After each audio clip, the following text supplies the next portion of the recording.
ভাই এই পেঁয়াজ কি আপনার? জি, আসসালামু আলাইকুম। ওয়ালাইকুম আসসালাম। ভাই এটা আমারই পেঁয়াজ ভাই।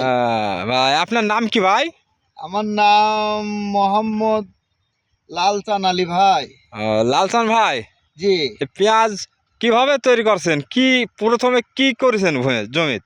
ভাই, প্রথমে আল্লাহ বলল হচ্ছে কম বেশি যাই পারো চারটি সারটা দাও, দেওয়ার পরে লাগিয়ে দাও। আহ, এই ধরেন আল্লাহর নামে চারটি কম বেশি সার দিলাম, হ্যাঁ দেওয়ার হ্যাঁ পরে আল্লাহ যা করে হ্যাঁ, ওই ধরেন দিয়ে হ্যাঁ, লাগিয়ে ফেলেছি। লাগিয়ে ফেলার ফেলেছে। পরে ধরেন হ্যাঁ সেদিন সেচ দিলাম, সেচ হ্যাঁ, দেওয়ার পরে ধরেন 4টা ইউরিয়া দিলাম, আহ, মনে করেন মানে হাবি যাবি মানে মিক্সার। বিভিন্ন সার যেটা আর কি জি দেওয়া জি জি দরকার প্রয়োজনীয় ওই নাকি? যে সারালা বলে এই দিতে হবে, হেকমত আহ, ওই দিতে হবে, হেকমতি এই দিলে আহ, এই আহ, মনে করেন ওই সারালার কথা। হ্যাঁ, আহ, কিন্তু আল্লাহ বলতে যা দিলে হবে, না দিলে হবে, তারপরে চেষ্টা করতে হবে, আহ, বুঝতে পারছেন? তাই চেষ্টার তে কোনো বিকল্প তে নাই। আপনার পেঁয়াজ তো এই তল্লাটের মধ্যে যথেষ্ট ভালো আছে। না ভাই, আমি ভালো বললে হবে না ভাই, না না এখানে তোলা হবে আল্লাহ বললে কেন তো ভাই, না, আমি বললে হবে না। এই যে এইসব ভোর থেকে দেখছি আপনার পেঁয়াজ ভালো। এই যে হ্যাঁ, এ আপনার এই ভাই, পেঁয়াজ ভালো। হ্যাঁ 5 জন যা 10-এ যা হ্যাঁ, বলে সেটা সুন্দর ভাই, পেঁয়াজ। আবার আল্লাহ ভালো বলে ভাই, মানে আল্লাহ না বলে দিলে হবে না।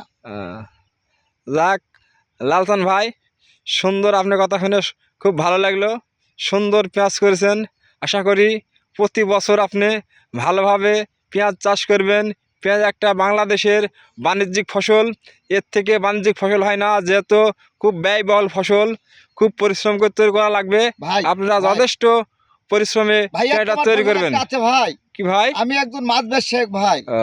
হ্যাঁ আমি আপনার ওই মাছ বেশি, তো ওই হ্যাঁ মাছের ব্যবসাটাই আমার হচ্ছে ধরেন সবচেয়ে হলে হ্যাঁ, সৃষ্ট, কিন্তু তার পাশাপাশি আমার আবাদটা করতে একটু ভালো লাগে ভাই। তাই তাহলে আপনি জি একজন মাছ ব্যবসায়ী? জি জি জি আহ, ওই আমি রাজাপুর টু মুলাডুলির থেকে মাছ নিয়ে আসি, বুঝছেন? হ্যাঁ ভাইয়া, তারাগুনি টু বেশি। হ্যাঁ হ্যাঁ, হ্যাঁ হ্যাঁ এ ভাঙাপাড়ার মাঠে আসি ধরেন টেকা হ্যাঁ মেকা সব কিছু হ্যাঁ চলে যায়। হ্যাঁ হ্যাঁ ভাই, আপনারা সবাই দেখেন, এই যে লালচান ভাই একটা বড় মাছের ব্যবসায়ী।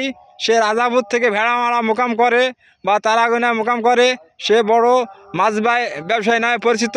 তার পাশাপাশি সে একজন চাষি, পেঁয়াজ চাষি। সে খুব সুন্দরভাবে একটা পেঁয়াজের চাষ করেছে।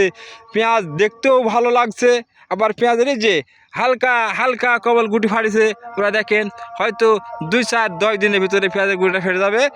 আর হয়তো 20 থেকে 25 বা 30 দিনের মাথায় বাণিজ্যিকভাবে বাজারজাত করতে পারবে। এখান থেকে কোথায় বেছেন ভাই আপনারা পেঁয়াজ? ভাই আমি আল্লাহর নামে, আল্লাহ বলেছে যেখানে কাছের গলায় সেখানে হ্যাঁ কোপটা মারবা। হ্যাঁ, কোথায় আমি বেছেন? ভাই তারা গুনিয়াতে কোপটা মার দেবো ভাই, তারাগুনায় বেছেন? যাওয়ার কোনো আক্ষেপ নাই ভাই। এই আপনাদের পার্শ্ববর্তী যে বাজার, সে বাজার তারাগুনিয়া? ওই যে আমাদের গ্রাম মানে ফারাকপুর হইতে হ্যাঁ তারাগুনিয়া যেতে হয় না, হ্যাঁ হ্যাঁ হ্যাঁ, ওই বাজারে আমি বেচি ভাই। ওই বাজারে বিক্রি করেন না? জি জি জি আহ, কাঁচামাল কাঁচামাল। কাঁচামালের যে আড়ত ওই যে তারাগুনিয়া? হ্যাঁ, জনির মার্কেট, জনি মার্কেট। ওই জনির মার্কেট। জি জি জি জি জি ওই যে সেলিম ভান্ডার আছে না, আমাদের পিস ধরনের সেলিমকে আমরা দিই ভাই। সেলিমকে দেন? ওই যে মাইনের ছেলে সেলিম ভাই।